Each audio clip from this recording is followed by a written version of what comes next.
बिस्मिल्लाहिर्रहमानिर्रहीम अस्सलाम वालेकुम नाजरीन। मुस्तकबिल बनाने के सपने हर कोई वेखता है तो कुछ लोग ये सपने सच करने लई अपने मुल्क विच रह के मेहनत करते हैं, स्ट्रगल करते हैं तो अपनी जिंदगी बनाते हैं, जबकि कुछ लोग बाहरले मुल्कां च जाके रोजी रोटी कमाने की कोशिश करते हैं। बदकिस्मती नाल साडे माशरे दे विच शॉर्टकट का इन्ना रिवाज है कि लोग जिहड़े ने वो प्रॉपर चैनल के थ्रू इमीग्रेशन कराने की बजाय गलत रस्तियां नाल गैर कानूनी तरीके नाल बाहर जाने की कोशिश करते हैं, फिर उस स्मगलर के हत्थे चढ़ जाते हैं तो अपनी जान तो भी हाथ धो पाते हैं। अज की बैठक में असी इसी अहम मौजू पर गल करने लई मौजूद हाँ। मैं अमारा फरहत तुहानू सारिਆਂ ਨੂੰ खुशामदीद कहनी हाँ तो साडे नाल मौजूद ने deputy director anti human trafficking wing Lahore Riyaz Khan sahab. Sir तुहाडा बहुत शुक्रिया तुसीं साडे लई वेल कड्ढिया। उन्हां दे नाल मौजूद ने लीगल एक्सपर्ट जिहड़े कि इमीग्रेशन ते वीज़ा के हवाले नाल काफ़ी काम कर चुके हैं, बिलाल असलम साहब। सर तुहाडा शुक्रिया तुसीं वेल कड्ढिया। रियाज साहब तुहाडे कोलों गुफ्तगू दा आगाज़ करने आ। सब तो पहला तो सानू ते साडे नाजरीन नूं दसो कि ये ह्यूमन ट्रैफिकिंग होंदी की है, क्यों जे बड़ी वास्ट जी डोमेन है। ये ड्रग माफिया भी आ जाते हैं, ये कैमल जॉकीज़ भी आते हैं, बच्चे अगवा करने वाले भी मुलाविस ने, तो एक बड़ी वास्ट जी एक डोमेन है। तो इसकी की डेफिनेशन होएगी, ये किहड़े किहड़े जिहड़े दीगर मुहरकात ने वो शामिल ने? अगर मैं सादा अल्फाज गल करा तो ह्यूमन ट्रैफिकिंग का मतलब ये है कि तुसी पाकिस्तान या पाकिस्तान तो अलावा किसी होर मुल्क का बॉर्डर क्रॉस करना है बगैर किसी ट्रैवल डॉकूमेंट तो ਉਹਦੇ 'ਚ ਨਾ ਤੁਹਾਡੇ ਕੋਲ ਕੋਈ ਪਾਸਪੋਰਟ ਹੋਏਗਾ, ਨਾ ਤੁਹਾਡੇ ਕੋਲ ਕੋਈ ਵੀਜ਼ਾ ਹੋਏਗਾ। ਉਹਦੇ 'ਚ ਜਿਹੜੇ ਪਾਕਿਸਤਾਨੀ ਕਵਾਨੀਨ ਨੇ ਉਹਨਾਂ ਦੀ ਤੁਸੀਂ ਖਿਲਾਫਵਰਜ਼ੀ ਕਰਦੇ ਹੋਏ ਬਾਰਡਰ ਕ੍ਰਾਸ ਕਰੋਗੇ ਜਾਂ ਕਿਸੇ ਦੀਗਰ ਮੁਲਕ ਦਾ ਜਿਹੜਾ ਬਣਾਇਆ ਹੋਇਆ ਕਾਨੂੰਨ ਹੈ ਉਹਦੀ ਵਾਇਲੇਸ਼ਨ ਕਰਦੇ ਹੋਏ ਤੁਸੀਂ ਉਸ ਮੁਲਕ ਦਾ ਬਾਰਡਰ ਕ੍ਰਾਸ ਕਰੋਗੇ। ਔਰ ਇਹ ਜਿਹੜੀ ਪਾਕਿਸਤਾਨ ਤੋਂ ਬਹੁਤ ਜਿਹੜੀ ਟ੍ਰੈਫਿਕਿੰਗ ਹੋ ਰਹੀ ਹੈ ਜਾਂ ਸਮਗਲਿੰਗ ਹੋ ਰਹੀ ਹੈ ਉਹਦਾ ਜਿਹੜੇ ਮੁਹਰਕਾਤ ਨੇ ਉਹ ਪਾਕਿਸਤਾਨ ਵੀ ਫੇਸ ਕਰ ਰਿਹਾ, ਜਿਹਦੇ ਵਿੱਚ ਪਾਕਿਸਤਾਨੀ ਮੁਲਕ ਦੀ ਬਦਨਾਮੀ ਹੋ ਰਹੀ ਹੈ ਔਰ ਉਸ ਤੋਂ ਇਲਾਵਾ ਪਾਕਿਸਤਾਨ ਦਾ ਇਮੇਜ ਜਿਹੜੇ ਬਾਹਰ ਦੇ ਮੁਲਕਾਂ ਦੇ ਵਿੱਚ ਖਰਾਬ ਹੋ ਰਿਹਾ ਜੀ। बिलाल साहब तुसी लीगल एक्सपर्ट हो वीज़े के हवाले नाल, इमीग्रेशन के हवाले नाल, तो यह दसो कि ये प्रोसैस इन्ना मुश्किल है, लीगल प्रोसैस इन्ना टाइम टेकिंग है कि लोग जिहड़े ने वो डंकी ला के जाण नूं तरजीह देंदे ने बजाय इसदे कि प्रॉपर तरीके दे नाल इमीग्रेशन कराण? अच्छा, ये सब तो पहला तो है कि एक्सप्लोइटेशन, क्योंकि लोगों की एक रैशनल चॉइस है कि उन्होंने पाकिस्तान तो बाहर जाना है, इत्थे मुआशी हालात सही नहीं, बाकी मसाइल ने, तो जिस तरह उन्होंने अट्रैक्शन या सब्ज बाग विखाए जाते हैं कि तुम बाहर जाओगे उत्थे सब कुछ मिल जाएगा, तो पहला तो रीज़न है। दूसरा है कि जो तुम इमीग्रेशन की तरफ जाते हो या नॉर्मल विजिट वीज़ा तो थोड़ा टाइम टेकिंग प्रोसैस है। तो कई लोग कहते हैं कि जी जल्दी जल्दी किया जाए, फिर कई लोगों का ये है कि कोई जानने वाला चला गया है, लाइक 10 बंदे गए सन, कोई 1-2 बंदे पहुँच गए, वो उन 1-2 बंदियां दे पिछे ही जड़ा है वो 20-30 बंदे होर आ जाएंगे। तो यह पूरे दे पूरे जिस तरह कहते हैं इलाके शहर पिंड कोई यह टारगेट कर लेंदे ने, तो उस साइड तो फिर ज़्यादा लोग जाते हैं इस रूट पर। लेकिन अगर तुम यह वेखो कि लीगल रस्ते की अवेलेबल ने, तो यस बेशुमार लीगल रस्ते अवेलेबल ने। ਉਹਦਾ ਪ੍ਰੋਫਾਈਲ ਮੈਚ ਕੀਤਾ ਜਾ ਸਕਦਾ ਹੈ ਇੰਡੀਵਿਜੂਅਲ ਦਾ ਕਿ ਉਹ ਵਿਜ਼ਿਟ ਵੀਜ਼ਾ ਉਹਨੂੰ ਅਪਲਾਈ ਕਰਨਾ ਚਾਹੀਦਾ ਹੈ ਜਾਂ ਸਟੱਡੀ ਅਪਲਾਈ ਕਰਨਾ ਚਾਹੀਦਾ ਹੈ ਜਾਂ ਇਮੀਗ੍ਰੇਸ਼ਨ ਕਰਨੀ ਚਾਹੀਦੀ ਹੈ। ਅੱਛਾ, ਪਰਸਨ ਟੂ ਪਰਸਨ ਵੇਰੀ ਕਰੇਗਾ। ਫॉर एग्जांपल मैं एक नाजरीन वास्ते एक शेयर कर लेना कि अगर किसी की उम्र बड़ी यंग है, कोई 22-23 साल उम्र है, तो उन्होंने विजिट वीज़ा अप्लाई नहीं करना चाहिए, क्योंकि एम्बेसीज वेखदियां ने कि ऑफ कोर्स आप तुहाडे कोई बाइंडिंग टाइज नहीं पाकिस्तान। बैंक स्टेटमेंट भी मेरा ख्याल है चेक होंदियां ने, बैंक स्टेटमेंट भी चेक होंदियां ने एग्जैक्टली। तो उस एज ग्रुप में आके ना बैंक स्टेटमेंट सही होंदी है, तो कंसलटेंट कई यह कह देंगे ने जी बिल्कुल अप्लाई करो लग जाएगा वीज़ा, तो वो नहीं लगता। अच्छा, लेकिन यह भी हो सकता है कि उसी मुल्क का अगर वो स्टडी वीज़ा अप्लाई करन, क्योंकि स्टडी वीज़ा गैप ज़्यादा नहीं है, रिसेंट उन्होंने इंटरमीडिएट किया या बैचलर किया होया, तो वो ज़्यादा बेहतर उन्होंने चांसेस हो सकते हैं जान दे। सही। अच्छा रियाज खान साहब, ये जिहड़े लोकी ह्यूमन ट्रैफिकिंग करते हुए फड़े जाते हैं उन्हां लई कानून विच की सज़ा मौजूद है? तो बाज़ औकात जिहड़े साडे लफ्ज़ां दे विच विक्टिम्स होणगे जिहड़े बाहरले मुल्क जा रहे हैं गैर कानूनी तरीके नाल, अगर वो फड़े जान तो आया कानून उन्हां नाल कोई नरमी बरतदा है या फिर उन्हां नूं भी सख्त सज़ा दी जानी? ਇਹਦੇ ਵਿੱਚ ਮੁxਤਲਿਫ ਕਾਨੂੰਨ ਨੇ। ਸਭ ਤੋਂ ਪਹਿਲੇ ਇੱਕ ਕਾਨੂੰਨ ਬਣਾਇਆ ਗਿਆ ਸੀ 1979 'ਚ, ਜਿਹਦਾ ਇਮੀਗ੍ਰੇਸ਼ਨ ਆਰਡੀਨੈਂਸ 1979 ਸੀ। अगर मैं ਉਹਦੀ ਗੱਲ ਕਰਾਂ तो ਉਹਦੀ ਸੈਕਸ਼ਨ ਜਿਹੜੀ 17 ਸੀ ਉਹ ਅਪਲਾਈ ਹੁੰਦੀ ਇਹਨਾਂ ਜਿਹੜੇ ਹਿਊਮਨ ਟ੍ਰੈਫਿਕਿੰਗ ਕਰਦੇ ਹੋਏ ਫੜੇ ਜਾਂਦੇ ਨੇ ਉਹਨਾਂ ਤੇ ਅਪਲਾਈ ਹੁੰਦੀ, ਜਿਹਦੇ 'ਚ ਉਹਨਾਂ ਨੂੰ ਵੀ ਕਾਨੂੰਨ ਦੇ ਮੁਤਾਬਕ ਸਜ਼ਾ ਦਿੱਤੀ ਜਾਂਦੀ ਹੈ। ਸਹੀ। ਏਜੰਟਸ ਦੇ ਨਾਲ ਏਜੰਟ ਦੀ ਸਜ਼ਾ ਉਹਦੇ ਵਿੱਚ ਸੈਕਸ਼ਨ 22 ਦੇ ਤਹਿਤ 14 ਸਾਲ ਸਜ਼ਾ ਹੈ, ਜਦੋਂ ਕਿ ਜਿਹੜਾ ਹਿਊਮਨ ਟ੍ਰੈਫਿਕਿੰਗ ਕਰਦਾ ਹੋਇਆ ਫੜਿਆ ਜਾਂਦਾ ਉਹਦੀ ਸਜ਼ਾ 3 ਸਾਲ ਹੈ।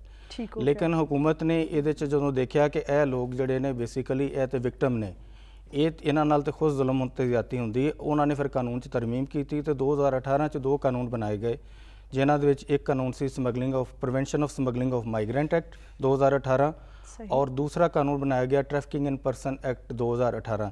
ਦੋਵਾਂ ਕਵਾਨੀਨ ਦੇ ਤਹਿਤ ਜਿਹੜੇ ਵਿਕਟਮਸ ਨੇ ਉਹਨਾਂ ਨੂੰ ਬਕਾਇਦਾ ਵਿਕਟਮ ਕਰਾਰ ਦੇ ਦਿੱਤਾ ਗਿਆ ਔਰ ਉਹਨਾਂ ਦੇ ਖਿਲਾਫ ਕੋਈ ਕਾਨੂੰਨ ਨੇ ਸਜ਼ਾ ਨਹੀਂ ਤਜਵੀਜ਼ ਕੀਤੀ, ਬਲਕਿ ਅਗਰ ਮੈਂ ਸਪੈਸੀਫਿਕ ਗੱਲ ਕਰਾਂ ਟ੍ਰੈਫਿਕਿੰਗ ਇਨ ਪਰਸਨ ਐਕਟ 2018 ਦੀ, ਤਾਂ ਉਹਦੇ ਤਹਿਤ ਇਹਨਾਂ ਨੂੰ ਸੈਕਸ਼ਨ 6 ਦੇ ਤਹਿਤ ਵਿਕਟਮ ਪਲੱਸ ਵਿਟਨਸ ਡਿਕਲੇਅਰ ਕੀਤਾ ਗਿਆ ਸਹੀ। ਔਰ ਉਹ ਵੀ ਗਵਰਨਮੈਂਟ ਨੇ ਇਹਨਾਂ ਨੂੰ ਜਿਹੜੀ ਇਹ ਰਾਇਤ ਦਿੱਤੀ ਹੈ ਕਿ ਉਹ ਵੀ ਤੁਹਾਡੀ ਮਰਜ਼ੀ ਹੈ, ਅਗਰ ਤੁਹਾਨੂੰ ਕੋਈ ਪਾਬੰਦੀ ਨਹੀਂ, ਤੁਹਾਡੀ ਮਰਜ਼ੀ ਹੈ ਤਾਂ ਤੁਸੀਂ ਮਰਜ਼ੀ ਦੇ ਨਾਲ ਆ ਕੇ ਸਟੇਟਮੈਂਟ ਦੇ ਸਕਦੇ ਹੋ।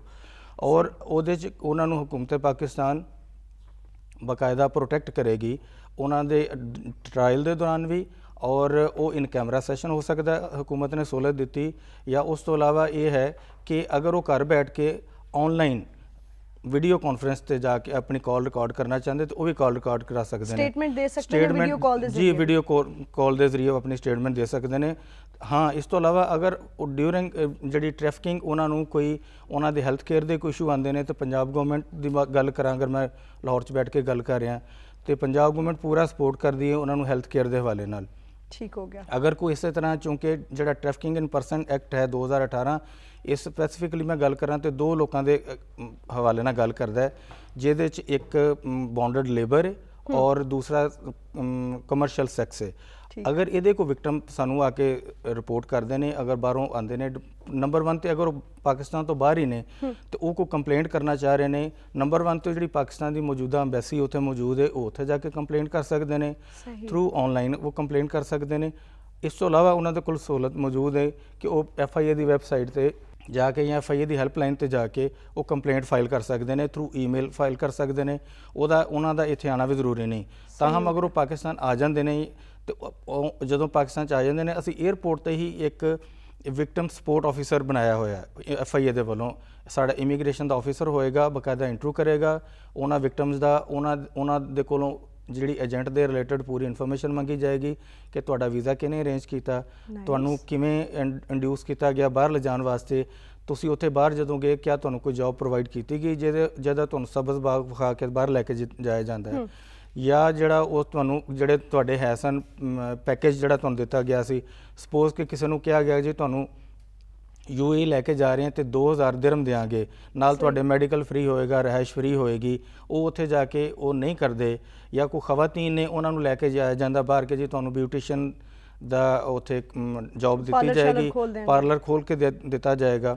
ਜਾਂ ਉਸ ਤੋਂ ਇਲਾਵਾ ਇਹ ਹੈ ਕਿ ਉਹਨਾਂ ਨੂੰ ਕਿਹਾ ਜਾਏਗਾ ਤੁਹਾਨੂੰ ਕਿਸੇ ਹੋਟਲ ਦੇ ਵਿੱਚ ਰਿਸੈਪਸ਼ਨਿਸਟ ਦੀ ਜੌਬ ਦਿੱਤੀ ਜਾਏਗੀ ਤੇ ਉਹ ਨਹੀਂ ਦਿੱਤੀ ਜਾਂਦੀ, ਉਸ ਐਗਰੀਮੈਂਟ ਦੀ ਵਾਇਓਲੇਸ਼ਨ ਕੀਤੀ ਜਾਂਦੀ ਹੈ। ਤੇ ਜਿਹੜੇ ਉਹ ਵਿਕਟਮਸ ਨੇ ਉਹ ਬਾਹਰ ਦੇ ਮੁਲਕ ਰਹਿੰਦੇ ਹੋਏ ਉਹਨਾਂ ਦੇ ਕੋਲ ਇਹ ਆਪਸ਼ਨ ਮੌਜੂਦ ਹੈ ਕਿ ਉਹ ਪਾਕਿਸਤਾਨੀ ਅੰਬੈਸੀ ਦੇ ਜਿਹੜੇ ਲੇਬਰ ਅਤਾਸ਼ੀ ਨੇ ਉਹਨਾਂ ਨੂੰ ਜਾ ਕੇ ਕੰਪਲੇਂਟ ਫਾਈਲ ਕਰ ਦੇਣ ਸਹੀ ਕਿ ਜੀ ਇਹ ਸਾਡਾ ਜਿਹੜਾ ਐਗਰੀਮੈਂਟ ਕੀਤਾ ਗਿਆ ਸੀ ਉਹਦੀ ਵਾਇਓਲੇਸ਼ਨ ਕੀਤੀ ਗਈ ਹੈ। ਔਰ ਅਗਰ ਉਹਨਾਂ ਦੇ ਕੋਲੋਂ ਕੋਈ ਗਲਤ ਕੰਮ ਕਰਾਇਆ ਜਾਂਦਾ ਹੈ, ਜਿਵੇਂ ਕਮਰਸ਼ੀਅਲ ਸੈਕਸ ਦੀ ਮੈਂ ਗੱਲ ਕੀਤੀ, ਕਾਨੂੰਨ ਦੇ ਵਿੱਚ ਉਹਦੀ ਪ੍ਰੋਵਾਈਜ਼ੋ ਮੌਜੂਦ ਹੈ, ਉਹ ਪਾਕਿਸਤਾਨ ਆ ਕੇ ਸਾਨੂੰ ਉਹਦੇ ਬਾਰੇ ਏਜੰਟ ਦੇ ਬਾਰੇ ਸਾਰੀ ਡਿਟੇਲ ਦੇਣਗੇ। ਔਰ FIA ਹਮਾਤਨ ਗੋਸ਼ ਹੈ, ਇਹਦੇ ਵਿੱਚ ਹਰ ਵਕਤ ਅਵੇਲੇਬਲ ਹਾਂ ਅਸੀਂ ਉਹਦੀ ਵਿਕਟਮ ਸਪੋਰਟ ਆਫੀਸਰ ਮੌਜੂਦ ਹੈ, ਉਹਦਾ ਇੰਟਰਵਿਊ ਕਰਾਂਗੇ, ਪੂਰੀ ਡਿਟੇਲ ਲਵਾਂਗੇ, ਏਜੰਟ ਨੂੰ ਪੇਮੈਂਟ ਕਿਵੇਂ ਕੀਤੀ, ਮੋਡ ਆਫ ਟਰਾਂਸਪੋਰਟੇਸ਼ਨ ਉਹਦਾ ਕੀ ਸੀ, ਸਹੀ ਬਾਈ 에ਅਰ ਗਏ ਨੇ ਜਾਂ ਇਲੀਗਲ ਬਾਰਡਰ ਕ੍ਰਾਸਿੰਗ ਕਰਕੇ ਗਏ ਨੇ, ਤੇ ਉਹਦਾ ਉਹ ਜਦੋਂ 에ਅਰਪੋਰਟ ਤੇ ਮੌਜੂਦ ਆਫੀਸਰ ਹੈ ਉਹ ਰਿਪੋਰਟ ਬਣਵਾ ਕੇ ਸਾਡਾ ਜਿਹੜਾ ਐਂਟੀ ਹਿਊਮਨ ਟ੍ਰੈਫਿਕਿੰਗ ਸਰਕਲ ਹੈ ਉਹਨਾਂ ਨੂੰ ਬਕਾਇਦਾ ਇੰਟਰਵਿਊ ਕਰਕੇ ਏਜੰਟ ਦੇ ਖਿਲਾਫ ਪਰਚਾ ਦਰਜ ਕੀਤਾ ਜਾਏਗਾ। ਔਰ ਉਹਨਾਂ ਨੂੰ ਅਗਰ ਕਿਸੇ ਨਫਸੀਆਤੀ ਮਦਦ ਦੀ ਜ਼ਰੂਰਤ ਹੈ ਤੇ ਸਾਡੇ ਪੰਜਾਬ ਦੇ ਜਿਹੜੇ ਮੁਖਤਲਿਫ ਮਹਿਕਮੇ ਨੇ ਜਿਨ੍ਹਾਂ 'ਚ ਚਾਈਲਡ ਪ੍ਰੋਟੈਕਸ਼ਨ ਬਿਊਰੋ ਹੈ ਔਰ ਉਸ ਤੋਂ ਇਲਾਵਾ ਪੰਜਾਬ ਸੋਸ਼ਲ ਵੈਲਫੇਅਰ ਹੈ, ਉਹਨਾਂ ਨੂੰ ਇੰਗੇਜ ਕੀਤਾ ਜਾਂਦਾ ਹੈ।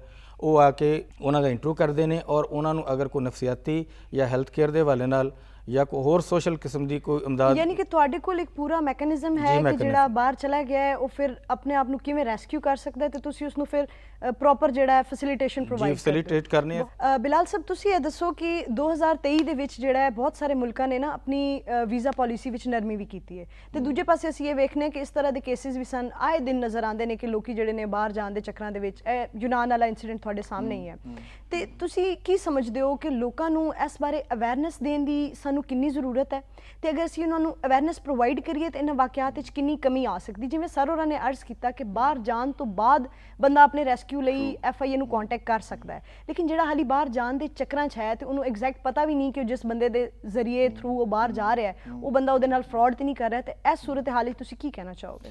ਅੱਛਾ, ਇੱਕ ਤਾਂ ਹੈ ਕਿ ਵੀਜ਼ਾ ਰਿਲੈਕਸ ਤੇ ਕੀਤਾ ਹੈ ਕਾਫੀ ਮੁਲਕਾਂ ਨੇ, ਲੇਕਿਨ ਇਹ ਬਹੁਤ ਜ਼ਿਆਦਾ ਇੱਕ ਹਾਈਪ ਵੀ ਹੈ ਕਿ ਅਗਰ ਤੁਸੀਂ ਸੋਸ਼ਲ ਮੀਡੀਆ ਪਲੇਟਫਾਰਮ ਦੇਖੋ ਤੇ ਬਹੁਤ ਸਾਰੇ ਲੋਕ ਕਹਿੰਦੇ ਨੇ ਜੀ ਤੁਸੀਂ ਬਾਹਰ ਚਲੇ ਜਾਓਗੇ, ਕੋਈ ਟਰੈਵਲ ਹਿਸਟਰੀ ਨਹੀਂ ਹੈ, ਕੋਈ ਵੀ ਚੀਜ਼ ਨਹੀਂ ਹੈ ਤੇ ਤੁਸੀਂ ਬਾਹਰ ਜਾ ਸਕਦੇ ਹੋ।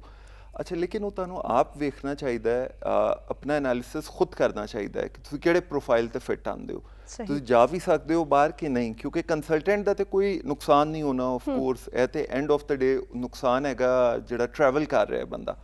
ਤੇ ਇੱਕ ਤੇ ਇਹ ਦੇਖਣਾ ਬੜਾ ਜ਼ਰੂਰੀ ਹੈ। ਦੂਸਰਾ ਸੈਲਫ ਅਵੇਅਰਨੈਸ ਇੱਕ ਤੇ ਗਵਰਨਮੈਂਟ ਕਰ ਰਹੀ ਹੈ, ਚਲੋ ਉਹ ਬੜੀ ਜ਼ਰੂਰੀ ਗੱਲ ਹੈ, ਲੇਕਿਨ ਇਹ ਲੋਕਾਂ ਦੀ ਆਪਣੀ ਵੀ ਰਿਸਪੌਂਸਿਬਿਲਿਟੀ ਹੈ। ਉਹਦੀ ਵਜ੍ਹਾ ਹੈਗੀ ਕਿ ਜਦੋਂ ਤੁਸੀਂ ਬਾਹਰ ਜਾਂਦੇ ਹੋ, ਚਲੋ ਇੱਥੇ ਤੇ ਸਬਜ਼ ਬਾਗ ਜਿਸ ਤਰ੍ਹਾਂ ਸਰ ਨੇ ਕਿਹਾ ਵਿਖਾ ਕੇ ਭੇਜ ਦਿੱਤਾ ਬਾਹਰ, ਹੁਣ ਜਦੋਂ ਤੁਸੀਂ ਪਹੁੰਚ ਗਏ, ਤੁਸੀਂ ਕਿਉਂਕਿ ਬੇਸ਼ੁਮਾਰ ਪੈਸਾ ਖਰਚਿਆ ਹੋਇਆ ਹੈ ਪਾਕਿਸਤਾਨ ਤੋਂ ਜਾਣ ਤੋਂ ਪਹਿਲਾਂ, ਇਸ ਕਰਕੇ ਫਿਰ ਐਕਸਪਲੋਇਟੇਸ਼ਨ ਸ਼ੁਰੂ ਹੋ ਜਾਏਗੀ। ਜ਼ਾਹਿਰ ਹੈ ਤੁਸੀਂ ਵਾਪਸ ਤੇ ਨਹੀਂ ਆ ਸਕਦੇ, ਤੇ ਇਹ ਵੀ ਲੋਕਾਂ ਨੂੰ ਅੰਡਰਸਟੈਂਡ ਕਰਨਾ ਚਾਹੀਦਾ ਹੈ ਕਿ ਇਹ ਬੜਾ ਖਤਰਨਾਕ ਰਸਤਾ ਹੈ, ਇਹਦੇ ਜਾਨ ਵੀ ਜਾ ਸਕਦੀ ਹੈ, ਇਹਦੇ 'ਚ ਕੋਈ ਵੀ ਬੁਰੀ ਤੋਂ ਬੁਰੀ ਸੂਰਤ ਹਾਲ ਵੀ ਤੁਹਾਡੇ ਨਾਲ ਹੋ ਸਕਦੀ ਹੈ। ਈਵਨ ਇਹ ਵੀ ਹੁੰਦਾ ਹੈ ਕਿ ਇਹ ਜਿਹੜੇ ਸਮਗਲਰ ਨੇ ਜਦੋਂ ਇਹ ਬੰਦੇ ਨੂੰ ਲੈ ਕੇ ਜਾ ਰਹੇ ਨੇ ਤੇ ਅਗਰ ਕੋਈ ਬਿਮਾਰ ਹੋ ਗਿਆ ਤੇ ਉਹਨੂੰ ਉੱਥੇ ਹੀ ਸੁੱਟ ਦੇਣਗੇ। ਤੁਸੀਂ ਆਪਣਾ ਆਪ ਪੂਰਾ ਉਹਨਾਂ ਨੂੰ ਸੌਂਪ ਦਿੰਦੇ ਹੋ, ਫਿਰ ਬੇਸ਼ੁਮਾਰ ਪੈਸੇ ਉਹਨਾਂ ਨੂੰ ਦਿੰਦੇ ਹੋ। ਹਾਲਾਂਕਿ ਇਸੇ ਪੈਸਿਆਂ 'ਚ ਅਗਰ ਉਹ ਅਸੀਂ ਗੱਲ ਕਰੀਏ ਕਿ ਉਹ ਜਾ ਕਿੱਥੇ ਸਕਦੇ ਨੇ, ਇਸੇ ਪੈਸਿਆਂ 'ਚ ਉਹ ਬਹੁਤ ਜ਼ਿਆਦਾ ਜਗ੍ਹਾ ਤੇ ਵੀ ਜਾ ਸਕਦੇ ਨੇ। ਫਰਜ਼ ਕਰੋ ਦੁਬਈ ਦਾ ਵੀਜ਼ਾ ਲਿੱਤਾ ਜਾ ਸਕਦਾ ਹੈ, ਤੁਸੀਂ ਦੁਬਈ ਜਾਓ, ਜਾ ਕੇ ਆਪਣੀ ਜੌਬ ਹੰਟਿੰਗ ਕਰੋ, ਜੌਬ ਮਿਲ ਜਾਏਗੀ। ਫਿਰ ਇਸ ਤਰ੍ਹਾਂ ਕਈ ਹੁਕੂਮਤ ਦੇ ਅਦਾਰੇ ਨੇ, ਉਹ ਵੀ ਪ੍ਰੋਮੋਟ ਕਰਦੇ ਨੇ ਕਿ ਜੀ ਇਹ ਬਾਹਰ ਇਹ ਨੌਕਰੀਆਂ ਆਈਆਂ ਹੋਈਆਂ ਨੇ, ਤੁਸੀਂ ਉਹ ਵੀ ਆਪਟ ਕਰ ਸਕਦੇ ਹੋ, ਉਹ ਇੱਕ ਚੈਨਲ ਹੈ। ਜ਼ਰੂਰੀ ਨਹੀਂ ਹੈ ਕਿ ਹਰ ਬੰਦਾ ਯੂਰਪ ਜਾਏ ਜਾਂ ਹਰ ਬੰਦਾ ਅਮਰੀਕਾ ਕੈਨੇਡਾ ਜਾਏ। ਅਨਫੋਰਚੂਨੇਟਲੀ ਲੋਕਾਂ ਦਾ ਇੱਕ ਮਾਈਂਡਸੈਟ ਹੈਗਾ ਕਿ ਜੀ ਅਸੀਂ ਜਾਣਾ ਹੈ ਤੇ ਯੂਰਪ ਜਾਣਾ ਹੈ, ਵਰਨਾ ਨਹੀਂ ਜਾਣਾ, ਕਿਉਂਕਿ ਉਹਨਾਂ ਦਾ ਕੋਈ ਬੰਦਾ ਉੱਥੇ ਬੈਠਾ ਹੋਇਆ ਤੇ ਉਹ ਫਿਰ ਉਹ ਰਿਸਕ ਫੈਕਟਰ ਨੂੰ ਉਹ ਕੰਸੀਡਰ ਨਹੀਂ ਕਰਦੇ। ਸਹੀ, ਤੇ ਇਹ ਵੇਖਣਾ ਚਾਹੀਦਾ ਹੈ ਕਿ ਤੁਸੀਂ ਕਿੱਥੇ ਜਾ ਸਕਦੇ ਹੋ। ਅਗਰ ਡਾਕਟਰ ਹੋ ਤੁਸੀਂ, ਮੇਬੀ ਤੁਹਾਡੀ ਜ਼ਿਆਦਾ ਵੈਲਿਊ ਹੈ ਮਿਡਲ ਈਸਟ 'ਚ, ਜਾਂ ਜਿਸ ਤਰ੍ਹਾਂ ਅਨਐਜੂਕੇਟਿਡ ਲੋਕ ਵੀ ਨੇ ਉਹ ਵੀ ਜਾਂਦੇ ਨੇ ਕਾਫੀ, ਤੇ ਉੱਥੇ ਕੰਸਟਰਕਸ਼ਨ ਵੀ ਬੇਸ਼ੁਮਾਰ ਜੌਬਸ ਨੇ, ਤੁਸੀਂ ਉੱਥੇ ਰਹਿ ਸਕਦੇ ਹੋ, ਆਪਣੇ ਆਪ ਨੂੰ ਇੰਪਰੂਵ ਕਰ ਸਕਦੇ ਹੋ। ਤੇ ਉਹਦੇ ਇਲਾਵਾ ਇੱਕ ਇਹ ਵੀ ਬੜੀ ਜ਼ਰੂਰੀ ਗੱਲ ਹੈ ਕਿ ਜ਼ਰੂਰੀ ਨਹੀਂ ਹੈ ਕਿ ਹਰ ਬੰਦੇ ਨੇ ਬਾਹਰ ਹੀ ਜਾਣਾ ਹੈ। ਇੱਥੇ ਲੋਕ ਇਹ ਸੋਚ ਰਹੇ ਨੇ ਕਿ ਜੀ ਬਸ ਬਾਹਰ ਚਲੇ ਜਾਵਾਂਗੇ ਸਾਰੇ ਹਾਲਾਤ ਬਿਹਤਰ ਹੋ ਜਾਣਗੇ। ਸਾਡੇ ਮੁਲਕ ਵਿੱਚ ਬੇਸ਼ੁਮਾਰ ਓਪਰਚੁਨਿਟੀਜ਼ ਨੇ। ਇਹ ਵੇਖੋ ਨਾ, ਜਿਹੜੇ ਕਸ਼ਤੀ ਵਾਲਾ ਹਾਦਸਾ ਹੋਇਆ, ਇਹਨਾਂ ਨੇ 25-30 ਲੱਖ ਰੁਪਇਆ ਖਰਚਿਆ ਪਰ ਬੰਦਾ, ਤੇ ਇੱਕ ਫੈਮਿਲੀ ਦੇ ਕੋਈ 3-3 4-4 ਲੋਕਾਂ ਨੇ ਵੀ ਟਰਾਈ ਕੀਤਾ ਹੋਇਆ। ਅਗਰ ਉਹੀ ਪੈਸਿਆਂ ਨਾਲ ਇੱਥੇ ਕੰਮ ਕਰ ਲੈਂਦੇ, ਇੱਕ ਤਾਂ ਸਿਚੁਏਸ਼ਨ ਹੈ ਨਾ ਕਿ ਲੀਗਲੀ ਕਿਤੇ ਹੋਰ ਮੁਲਕ 'ਚ ਚਲੇ ਜਾਂਦੇ, ਉਹ ਨਹੀਂ ਵੀ ਹੁੰਦਾ ਸੀ ਤੇ ਪਾਕਿਸਤਾਨ ਵਿੱਚ ਇਨਵੈਸਟਮੈਂਟ ਕਰ ਲੈਂਦੇ ਤੇ ਉਹਨਾਂ ਦੀ ਜ਼ਿੰਦਗੀ ਮਹਿਫੂਜ਼ ਰਹਿਣੀ ਸੀ, ਉਹ ਆਪਣੇ ਘਰ ਵਾਲਿਆਂ ਦੇ ਕਰੀਬ ਰਹਿਣਾ ਸੀ ਉਹਨਾਂ ਨੇ। ਤੇ ਸਭ ਤੋਂ ਅਹਿਮ ਗੱਲ ਹੈ ਕਿ ਐਟਲੀਸਟ ਜ਼ਿੰਦਾ ਤੇ ਰਹਿੰਦੇ। ਤੇ ਇਹ ਬੜਾ ਜ਼ਰੂਰੀ ਹੈ ਕਿ ਇਸ ਚੀਜ਼ ਨੂੰ ਸਮਝਣਾ ਕਿ ਇਹ ਤੁਹਾਡੀ ਜ਼ਿੰਦਗੀ ਹੈ ਤੇ ਇਹ ਬੜੀ ਕੀਮਤੀ ਹੈ, ਇਹਨੂੰ ਜ਼ਾਇਆ ਨਹੀਂ ਕਰਨਾ। ਜਾਨ ਬੜੀ ਕੀਮਤੀ। ਰਿਆਜ਼ ਖਾਨ ਸਾਹਿਬ, ਇਹ ਜਿਹੜੇ ਜਨਰਲੀ ਸਾਡੇ ਕੋਲ ਵਿਕਟਮਸ ਆਉਂਦੇ ਨੇ ਜਾਂ ਜਿਹੜੇ ਵੀ ਬਾਹਰ ਜਾਣ ਦੀ ਕੋਸ਼ਿਸ਼ ਕਰ ਰਹੇ ਨੇ, ਇਹਨਾਂ ਦੀ ਇੱਕ ਔਸਤਨ ਤਾਦਾਦ ਕਿੰਨੀ ਹੈ ਤੇ ਕਿਸ ਉਮਰ ਦੇ ਲੋਕ ਜਿਹੜੇ ਨੇ ਉਹ ਇਸ ਤਰੀਕੇ ਨਾਲ ਬਾਹਰ ਜਾ ਰਹੇ ਨੇ, ਜਿਹੜੇ ਡੰਕੀ ਸ਼ੰਕੀ ਲਾ ਕੇ ਜਾਂਦੇ ਨੇ ਤੇ ਲੀਗਲ ਤਰੀਕੇ ਨਾਲ ਨਹੀਂ ਜਾਂਦੇ? ਤੇ ਤੁਹਾਡੇ ਕੋਲ ਜਿਹੜੇ ਸਟੈਟਿਸਟਿਕਸ ਨੇ ਉਹਨਾਂ ਦੇ ਬਕੌਲ ਇਹ ਕਿਸ ਏਜ ਗਰੁੱਪ ਦੇ ਲੋਕ ਨੇ ਤੇ ਕਿੰਨੀ ਤਾਦਾਦ ਵਿੱਚ ਨੇ? ਅਗਰ ਤੇ ਇਹਨਾਂ ਦੀ ਤਾਦਾਦ ਦਾ ਤੁਸੀਂ ਸਪੈਸੀਫਿਕਲੀ ਪੁੱਛੋ ਤੇ ਉਹ ਤੇ ਸੈਂਕੜਾਂ ਦੇ ਵਿੱਚ, ਬਲਕਿ ਹਜ਼ਾਰਾਂ ਦੇ ਵਿੱਚ। ਅਗਰ ਤੁਸੀਂ ਏਜ ਗਰੁੱਪ ਦੇ ਵਾਲੇ ਗੱਲ ਕਰਦੇ ਹੋ ਤੇ ਉਹ 16 17 18 ਸਾਲ ਤੋਂ ਵੀ ਲੱਗ ਕੇ ਲੋਕ, ਜਦੋਂ ਵੀ ਬੱਚਾ ਮੈਟ੍ਰਿਕ ਕਰ ਲੈਂਦਾ ਤੇ ਜਿਵੇਂ ਮੈਂ ਗੱਲ ਕਰਾਂ ਆਪਣੇ ਕੁਛ ਗੁਜਰਾਂਵਾਲਾ ਜਾਂ ਗੁਜਰਾਤ ਡਿਵੀਜ਼ਨ ਦੇ ਇਲਾਕੇ ਦੀ, ਜਿਵੇਂ ਬਿਲਾਲ ਸਾਹਿਬ ਨੇ ਗੱਲ ਕੀਤੀ ਕਿ ਲੋਕਾਂ ਦਾ ਮਾਈਂਡ ਸੈਟ ਹੈ, ਟ੍ਰੈਂਡ ਬਣ ਗਿਆ। ਜਦੋਂ ਉਹ ਵੇਖਦੇ ਨੇ ਕਿ ਸਾਡੇ ਹਮਸਾਏ ਦੇ ਵਿੱਚ ਇੱਕ ਬਹੁਤ ਆਲੀਸ਼ਾਨ ਕੋਠੀ ਬਣੀ ਹੈ ਔਰ ਉਸ ਘਰ ਦੇ ਵਿੱਚ ਸਿਰਫ ਖਵਾਤੀਨ ਰਹਿ ਰਹੀਆਂ ਨੇ ਤੇ ਉਹਨਾਂ ਦੇ ਘਰ ਦੇ ਜਿੰਨੇ ਅਫਰਾਦ ਨੇ ਮੇਲ, ਅਗਰ ਮਰਦ ਹਜ਼ਰਾਤ ਦੀ ਗੱਲ ਕਰਾਂ ਤਾਂ ਉਹ ਸਾਰੇ ਦੇ ਸਾਰੇ ਬਾਹਰ ਸੈੱਟ ਨੇ, ਤੇ ਕਿਸੇ ਨੇ ਉੱਥੇ ਮਰਸਡੀਜ਼ ਚਲਾ ਰਿਹਾ, ਕਿਸੇ ਦੀ ਆਪਣੀ ਮਰਸਡੀਜ਼ ਹੈ, ਕਿਸੇ ਦਾ ਉੱਥੇ ਬਾਹਰ ਘਰ ਹੈ, ਤੇ ਉਹ ਜਦੋਂ ਵਾਪਸ ਆ ਕੇ ਸਕਸੈਸ ਸਟੋਰੀਜ਼ ਦੱਸਦੇ ਆ ਨਾ ਲੋਕਾਂ ਨੂੰ, ਤਾਂ ਉਹ ਇੰਡਿਊਸ ਕਰਦਾ ਬੇਸਿਕਲੀ। ਇੱਕ ਬੱਚਾ ਜਿਹੜਾ ਜੇ ਮੈਟ੍ਰਿਕ ਕਰ ਰਿਹਾ ਹੁੰਦਾ ਜਾਂ ਮੈਟ੍ਰਿਕ ਕਰਕੇ ਹਜੇ ਫ੍ਰੀ ਹੁੰਦਾ ਹੈ, ਉਹ ਆਪਣੇ ਮਾਂ-ਬਾਪ ਨੂੰ ਤੰਗ ਕਰਨਾ ਸ਼ੁਰੂ ਕਰ ਦਿੰਦਾ ਜੀ ਮੈਂ ਬਸ ਬਾਹਰ ਜਾਣਾ ਹੈ। ਔਰ ਉਹ ਮਾਈਂਡ ਸੈਟ ਜਿਹੜਾ ਹੈ ਉਹ ਇਸ ਤਰ੍ਹਾਂ ਦੇ ਜਿਹੜੇ ਯੂਨਾਨ ਕਸ਼ਤੀ ਹਾਦਸਾ, ਇਸ ਤਰ੍ਹਾਂ ਦੇ ਜਿਹੜੇ ਹਾਦਸਾਤ ਨੇ ਉਹਨਾਂ ਦਾ ਬਾਇਸ ਬਣਦਾ ਹੈ। ਇਹ ਬਹੁਤ ਵੱਡਾ ਸਾਨਿਆ ਹੈ, ਬਹੁਤ ਵੱਡਾ ਅਲਮੀਆ ਹੈ। FIA ਇਹਦੇ 'ਤੇ ਬੜਾ ਵਿਗਰਸਲੀ ਕੰਮ ਕਰ ਰਹੀ ਹੈ। ਇਹਦੇ ਵਿੱਚ ਅਸੀਂ ਹੁਣ ਤੱਕ FIA ਅਗਰ ਪੰਜਾਬ ਦੀ ਲਾਹੌਰ ਜ਼ੋਨ ਦੀ ਹੱਦ ਤੱਕ ਮੈਂ ਗੱਲ ਕਰਾਂ, ਜਿਹਦੇ 'ਚ ਲਾਹੌਰ, ਗੁਜਰਾਂਵਾਲਾ ਔਰ ਗੁਜਰਾਤ ਹੈ, ਅਸੀਂ ਕੁੱਲ 48 ਏਜੰਟ ਗ੍ਰਿਫਤਾਰ ਕੀਤੇ ਨੇ ਇਹਦੇ ਵਿੱਚ ਕਸ਼ਤੀ ਹਾਦਸੇ ਦੇ ਵਿੱਚ। ਸਹੀ। ਔਰ ਜਿਹੜੇ ਫਿਲਹਾਲ ਬਿਹਾਈਂਡ ਦੀ ਬਾਰਸ ਨੇ ਅਸੀਂ ਉਹਨਾਂ ਨੂੰ ਕੁਝ ਸਾਡੇ ਕੋਲ ਰਿਮਾਂਡ ਤੇ ਨੇ ਔਰ ਬਾਕੀਆਂ ਨੂੰ ਅਸੀਂ ਜੇਲ੍ਹ 'ਚ ਭਿਜਵਾ ਦਿੱਤਾ, ਜਿਨ੍ਹਾਂ ਨੂੰ ਅਸੀਂ ਕੋਸ਼ਿਸ਼ ਕਰ ਰਹੇ ਹਾਂ ਕਿ ਅਦਾਲਤਾਂ ਦੇ ਵਿੱਚ ਵੀ ਬਾਕਾਇਦਾ ਕੇਸਿਸ ਨੂੰ ਪ੍ਰੋਪਰਲੀ ਪ੍ਰੋਸੀਕਿਊਟ ਕੀਤਾ ਜਾਏ ਤਾਂ ਕਿ ਇਹ ਏਜੰਟ ਬਾਹਰ ਨਾ ਆਉਣ, ਤਾਂ ਕਿ ਇਹ ਨੈਕਸਟ ਹੋਰ ਇਸ ਤਰ੍ਹਾਂ ਦੀ ਇਹੋ ਕੋਈ ਜਿਹਾ incident ਸਾਹਮਣੇ ਨਾ ਨਵੀਂ ਰਿਕਰੂਟਮੈਂਟ ਨਾ ਕਰਨ। ਔਰ ਅਸਲ 'ਚ ਬਦਕਿਸਮਤੀ ਨਾਲ ਸਾਡਾ ਜਿਹੜਾ ਮੁਆਸ਼ਰਾ ਹੈ ਜਾਂ ਸਾਡਾ ਜਿਹੜਾ ਮਾਈਂਡਸੈਟ ਬਣ ਗਿਆ ਹੈ, ਅਸੀਂ ਚਾਹੁੰਦੇ ਕਿ ਰਾਤੋਂ ਰਾਤ ਅਮੀਰ ਹੋ ਜਾਈਏ। ਹਰ ਚੀਜ਼ ਦਾ ਜਿਵੇਂ ਤੁਸੀਂ ਵੀ ਗੱਲ ਕੀਤੀ ਕਿ ਜੀ ਸ਼ਾਰਟਕਟ ਦੇ ਅਸੀਂ ਆਦੀ ਹੋ ਗਏ ਹਾਂ, ਸ਼ਾਰਟਕਟ ਦੀ ਬਜਾਏ ਅਸੀਂ ਬਾਕਾਇਦਾ ਮਿਹਨਤ ਕਰੀਏ, ਬਾਕਾਇਦਾ ਤਾਲੀਮ ਹਾਸਲ ਕਰੀਏ। ਔਰ ਜਿਹੜੀ ਸਕਿਲਡ ਲੇਬਰ ਦੀ ਗੱਲ ਕੀਤੀ ਬਿਲਾਲ ਸਾਹਿਬ ਨੇ ਕਿ ਅਗਰ ਕੋਈ ਲੇਬਰ ਦੇ ਹਵਾਲੇ ਨਾਲ ਜਾਣਾ ਚਾਹ ਰਿਹਾ ਗਲਫ ਸਟੇਟਸ ਦੇ ਵਿੱਚ, ਉਹ ਪਲੰਬਰ ਦਾ ਕੋਰਸ ਕਰ ਸਕਦਾ ਹੈ, ਉਹ ਇਲੈਕਟ੍ਰੀਸ਼ੀਅਨ ਦਾ ਕੋਰਸ ਕਰ ਸਕਦਾ ਹੈ। ਪਾਕਿਸਤਾਨ 'ਚ ਟੈਫਟਾ ਮੌਜੂਦ ਹੈ, ਪੰਜਾਬ ਲਾਹੌਰ ਦੀ ਗੱਲ ਕਰਾਂ ਅਗਰ ਮੈਂ, ਹੋਰ ਮੁਖਤਲਿਫ ਅਦਾਰੇ ਨੇ ਜਿਹੜੇ ਟੈਕਨੀਕਲ ਐਜੂਕੇਸ਼ਨ ਦੇ ਰਹੇ ਨੇ, ਤਾਲੀਮ ਦੇ ਰਹੇ ਨੇ। ਅਗਰ ਉਹ ਅਸੀਂ ਪ੍ਰੋਪਰ ਤਾਲੀਮ ਹਾਸਲ ਕਰੀਏ ਤੇ ਸਾਡੇ ਕੋਲ ਬਿਹਤਰ ਅਪਰਚੁਨਿਟੀਜ਼ ਜਿਹੜੀਆਂ ਅਬਰੋਡ 'ਚ ਮਿਲਣਗੀਆਂ। ਪਾਕਿਸਤਾਨ ਦੇ ਵਿੱਚ ਤੇ ਜੌਬ ਅਪਰਚੁਨਿਟੀਜ਼ ਹੈ ਹੀ ਹੈ, ਅਗਰ ਨਹੀਂ ਵੀ ਹੋਣ ਤੇ ਐਟਲੀਸਟ ਬੰਦਾ ਆਪਣਾ ਛੋਟਾ ਜਿਹਾ ਕਾਰੋਬਾਰ ਚਲਾ ਸਕਦਾ ਹੈ, ਬਜਾਏ ਇਸ ਦੇ ਕਿ ਇਸ ਤਰ੍ਹਾਂ ਦੇ ਕਸ਼ਤੀ ਹਾਦਸਾ ਦਾ ਸ਼ਿਕਾਰ ਹੋ ਕੇ ਆਪਣੀ ਜ਼ਿੰਦਗੀ ਜਿਹੜੀ ਹੈ ਉਹਨੂੰ ਦਾਅ ਲਾ ਦਿੱਤਾ ਜਾਏ।